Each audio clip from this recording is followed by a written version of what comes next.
So in this video, I'll be introducing the infection monkey and how I got it to run on Kubernetes. And we'll kind of to see the configuration and how the benefits on running the infection monkey on Kubernetes as well as other type of platforms. Okay. But let me start by introducing the monkey. How does it work?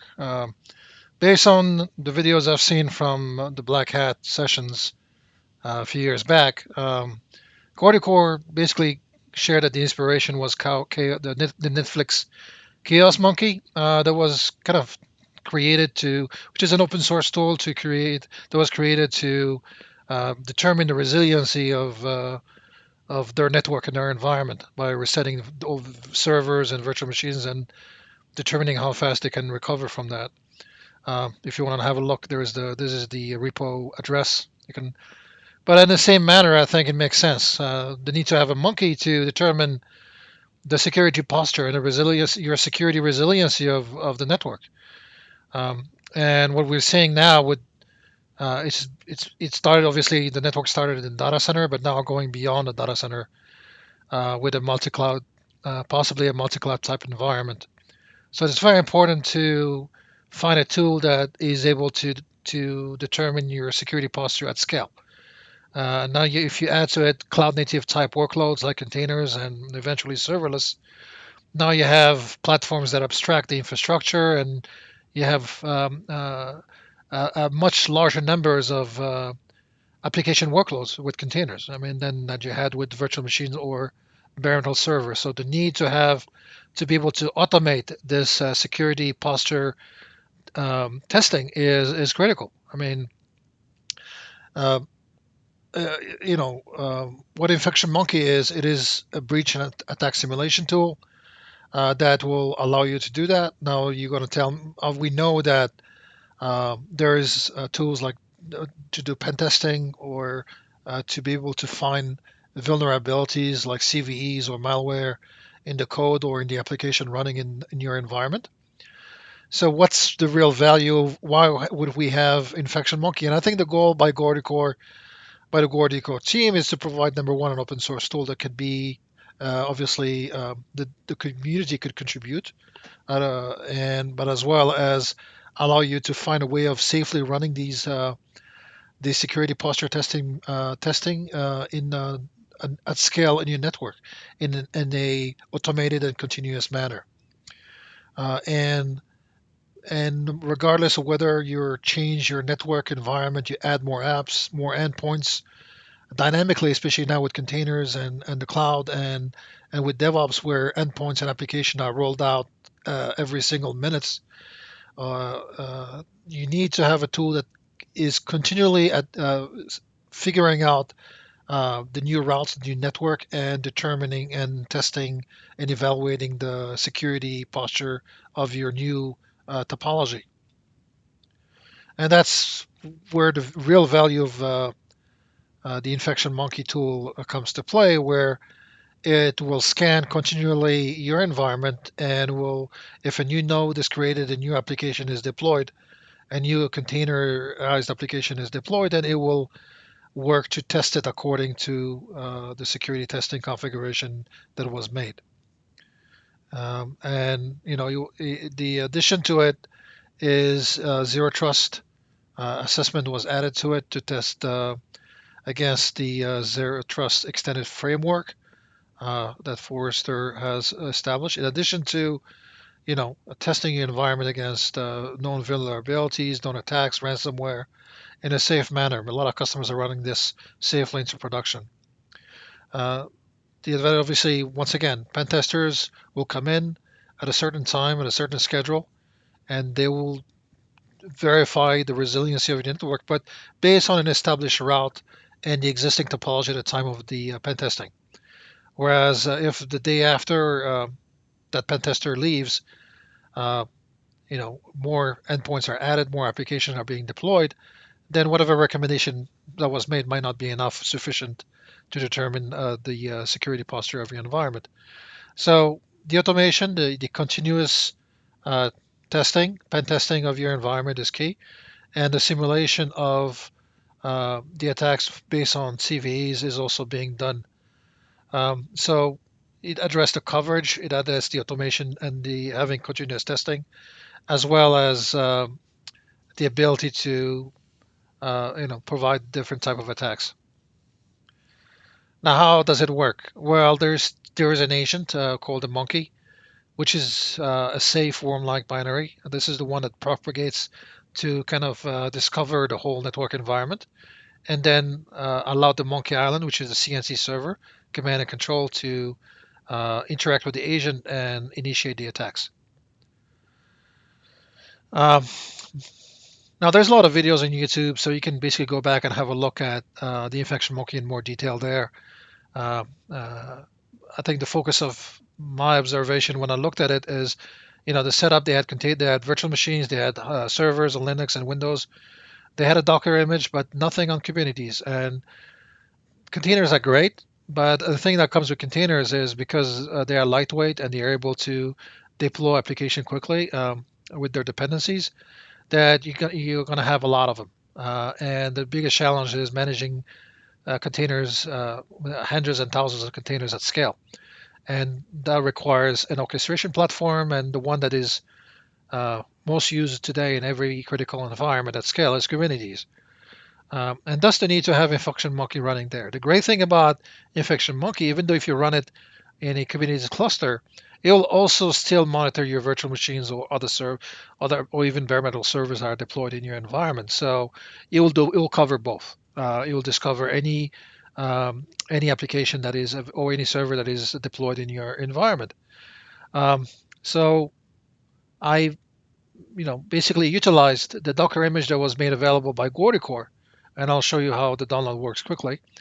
And created a configuration to deploy it as a pod. If you're doing your testing, it doesn't the redund. I mean, pod is the most basic unit to run the Monk Island. But if you want more redundancy around it, you can deploy it as a deployment. I don't think you need to have it as a daemon set, meaning is an instance of the Monk Island on every node of your Kubernetes cluster.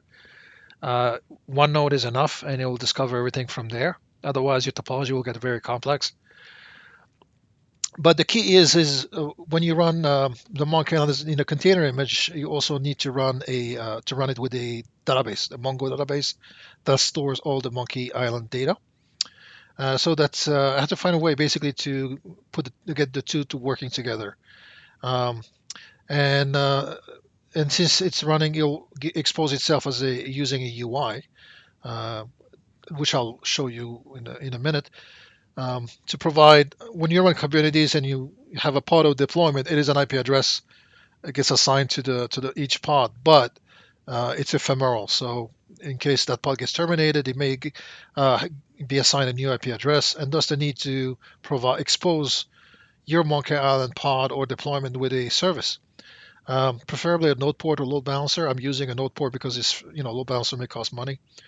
Um, and node port will just allow you to use the virtual machine, your node virtual machine, and a node port number to access the UI. Now, you do want to give some privileges to the Monkey Island, and that's also created. They need to create a service account and bind that to the service account. Now, for the MongoDB, you need storage. So there is for demo purposes, you can use host path. Basically, we use direct by creating a directory within the node, the virtual machine node, or you could use persistent storage, which is the recommended way by using some type of external hard drive, like a cloud, like GC storage or EBS or NFS, to that in the event that the Monkey Island pod was terminated and basically moved to a different node for whatever reason, you will still have access to the database data. But that's just typical Kubernetes. I'm not going to get too much detail for Kubernetes here. All right, so let me run you once again. This is my cluster. It's a 3-node cluster, and he's running kubeadm. That's one master. I don't think the scale matters. I'm running the CNC server, the Monkey Island on the master, on the worker nodes. because when you create it as a pod, it will just deploy it in one of the nodes based on the scheduler. You can force it by selecting one of the nodes. You may want to do that because there is some certain resource requirement in terms of vCPUs and memory. So unless you allocate the same amount of required vCPUs and memory on all your nodes, that's fine. Otherwise, you do want to ensure that the Monkey Island pod is deployed in a node that has the appropriate resource. Otherwise, the deployment will be stuck in pending, and you do not want that, or the Monkey Island will just freeze from a UI perspective. Uh, you know, so if you're running a production environment and you don't have containerized application, you don't need this. However, if you're doing demos or you are basically working to kind of test, you're running containerized application and your developers are running containerized application and you want to have in a Kubernetes cluster and you want to make sure or not, you want to make sure that you can have basically test those, then running, the monkey on a Kubernetes cluster is a must, right? And for demo purposes, it's great because you can run thousands and hundreds of applications in containers. You can basically delete them, create them. You can have various type of images quickly. As you can see here, Monkey Island's I'm running it as a pod here. There is two containers within the same pod, um, and the configuration is in the YAML file, which I'll be sharing in my repo. So once again, as I mentioned earlier, you need a service account. So just create a service account because otherwise you'll pick up the default with as pretty much no permission whatsoever to do things on within the cluster. Um, okay, hold on a second. Where's the here it is.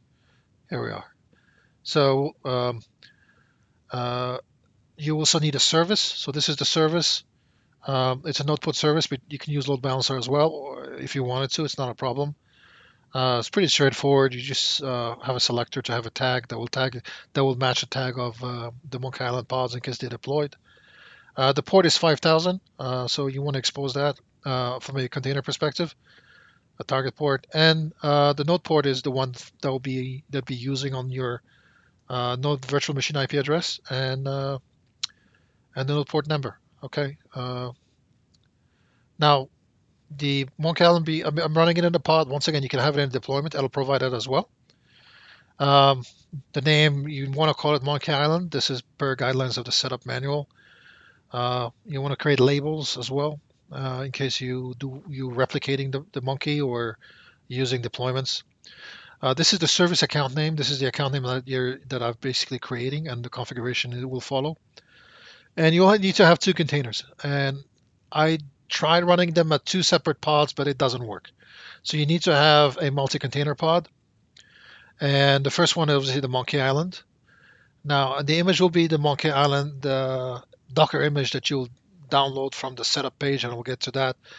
Now, and when I'll talk about it, I can relate it, but I have actually created a Monkey Island container that I've published on Docker Hub because your cluster will by default pull things from Docker Hub, but you can configure a repo if you wanted to. But in case, just to make it quickly and you want to access it quickly, it's version 1.20. So the benefit of following the Docker image setup procedure is to get the latest one. But if you quickly want to, and I'll try to keep this updated, but in case you want to download it, you can use the container that I've created out of the Guardicore Monkey Island Docker container. Okay, now it's up to you. And basically the container port is 5000. This is how it works. This will be associated with the IP address of the container or the pod in your Kubernetes cluster. The second container is the MongoDB database that you want to call monkey.mongo. You just have to call this. The image is 4.2 Mongo, and this may change, so please just keep referring to the setup manual. The volume mount obviously is where the data resides that needs to be accessed by this container within the pod. And the volumes is I'm using hostpath, but because it's free, so obviously if you use a persistent storage that is from Google or AWS or whatever, you would need to pay money. So to keep it free, But it's up to you. Please use persistent disk if you want. You do have to have this path. Okay, so var monkey mongo dash mongo data slash data is database. You need to have this path as per the Guardicore design, the infection monkey design. Now, from permission perspective, as I explained earlier, this is the you want to create a service account that has. I gave it cluster admin, kind of like root privileges. You don't really have to, but it just uh, if you're doing demos, it's useful. If not, you don't really have to do that. You can restrict. You can basically fine grain the permissions if you wanted to.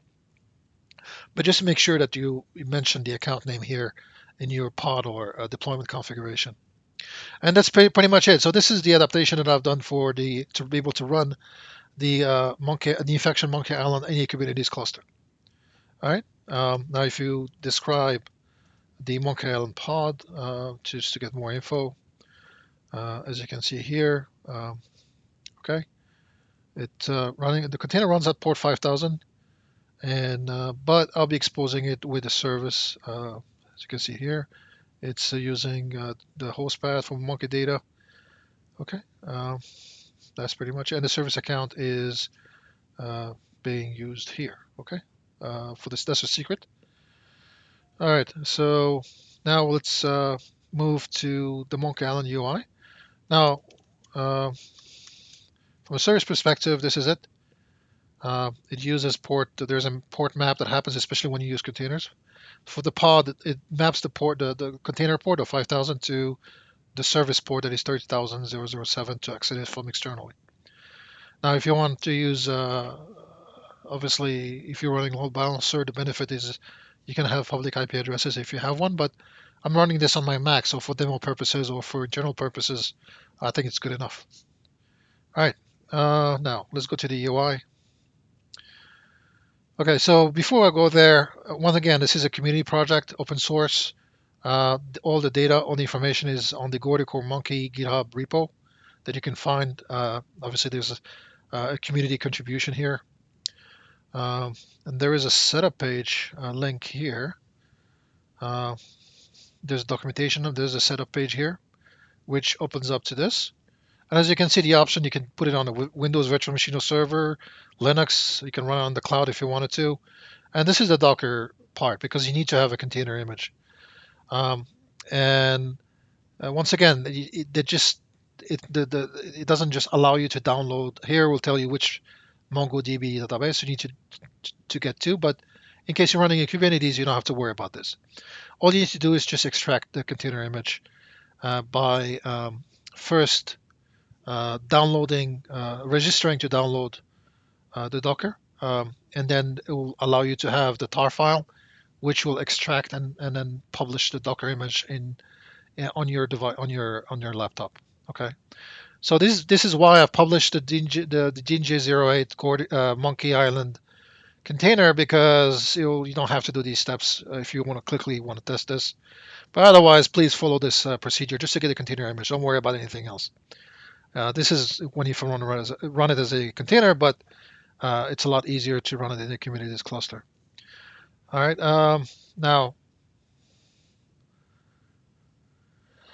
okay, so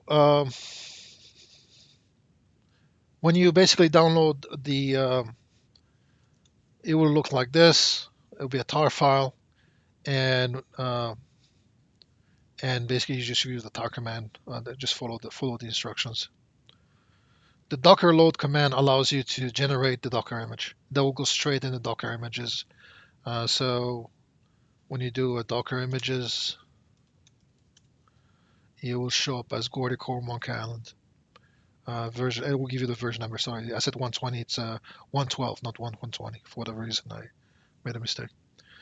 Okay, now let's just go to the Monkey Island. So you just enter HTTPS to access it, and the IP address of your node, which you can get using doing IP add, and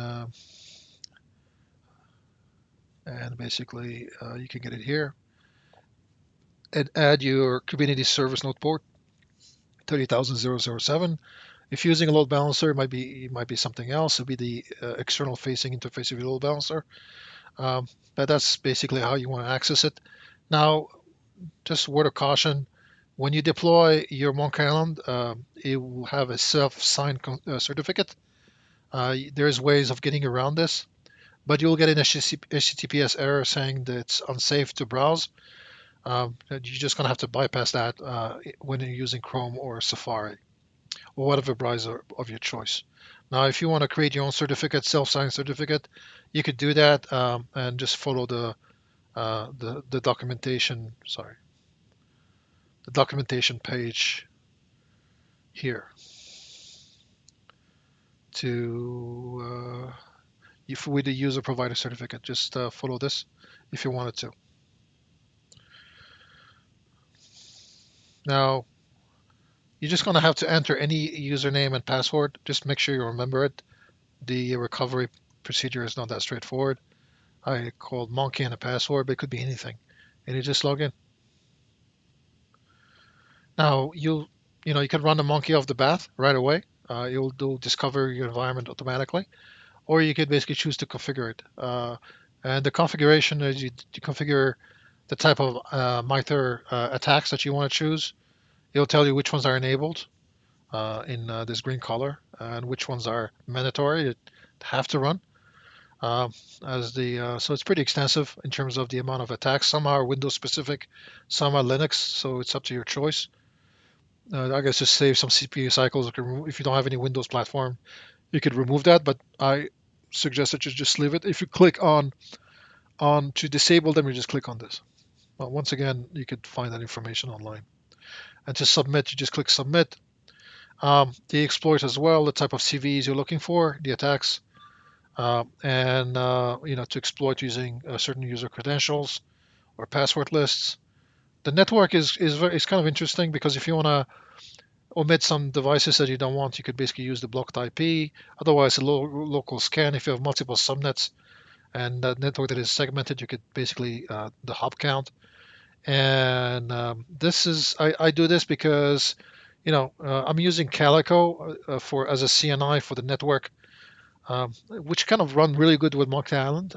Weave works and Flannel are okay, but they're more of a bridge. So I kind of recommend using Calico. But But these are the various set because they just allow you to have some kind of segmentation within your Kubernetes cluster. And you could add these subnets that to scan. It's a bit manual initially, but then after that it'll be fully automated. If you don't do this, you'll still discover it, but it may just allows you to just add some extra target list for some system that you really want to, some subnets you really want to ensure that they're being scanned and tested. And you also have, if you have multiple, you have segmentation configured, you want to test also your security software that you're using to make sure that the segmentation is actually enforced properly. And ransomware, you could add a file path to encrypt and so on. Okay, I'll let you look at this. But eventually, it will create an infection map, as you can see here. And all these are pods, but also you have the virtual machines that are hosting the Kubernetes cluster. And when you click on as you can see here, this was the original Monkey Island, um, and it found a way of successfully attacking some of my servers, which are in this case containers or pods running. And if you click on that, it'll tell you the type of attack that was successful. If not, it'll be gray. If it's a red, then you have an attack and you found a WebLogic from Oracle that it was able to exploit the CVE. As you can see here, it could tell you from this server to this database. These are containers. So you have the container application here and a container application database, Oracle database here. We have other here. This was a VS FTPD exploiter. And as you can see here, if I was to add more containers, it will automatically detect it and expand the network scan topology. All right. So it's pretty impressive. Here you have the logging that will tell you exactly the exploits and whether it's discovering new machines automatically as they're being removed or being added. And if it fails to exploit, you can monitor this log. The security report will give you a detailed account of the tests that were passed, the CVEs that were found from a threat perspective, the weak segmentation, the segmentation issue in terms of subnets, the recommendation on what to do for the CVEs that we found. Now, I think once again, like I said, the problem with the vulnerability scanner, they're great. You can automate it, but obviously they give you a huge list of CVEs that you have to sift through and determine which one actually applies to your environment. Where this is will actually attack, relevant CVEs in your and simulate an attacker in your environment. Um, you could use both, but I think this is much more powerful as well than just running scanners. And it'll tell you the amount of machines, so it's a pretty extensive. It'll give you a zero trust report in terms of the Forrester ZTX framework and the 7 pillars, and it'll give you an in-depth report to do it. Okay. Now, once again, like I said, there's a lot of videos on Monkey Island, and this was just to show how I would manage to port it to Kubernetes and how to get it to work. And if you could, you know, you can run with the new configuration and start over by adding more monkeys. You can start over. You can just run more monkeys and reconfigure them, or you could, do it again. All right. Okay, so this is what I had for running the infection monkey on Kubernetes and installing it. It's pretty straightforward. I'll be publishing the YAML manifest on GitHub, and hopefully we'll see if the Guardicore team can update the setup manual. And thank you for your time. All right, bye.